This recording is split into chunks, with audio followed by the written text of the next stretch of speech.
Unha comparsa é un conxunto de persoas que van xuntas, disfrazadas ou non, para divertirse e divertiren os demais, sobre todo polo entroido.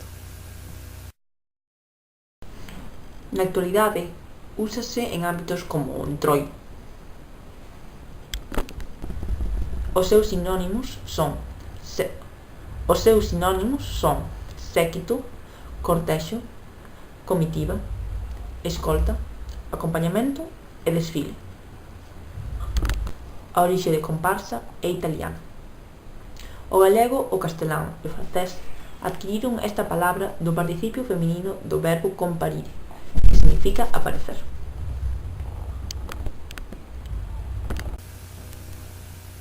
Curiosidades. A comparsa máis grande do mundo foi, sen lugar a dudas, en Veracruz. Estivo formado por 1.700 alumnos que bailaron a canción de Huepa, rompendo así o récord Guinness de comparsa máis grande do mundo que posuía Brasil.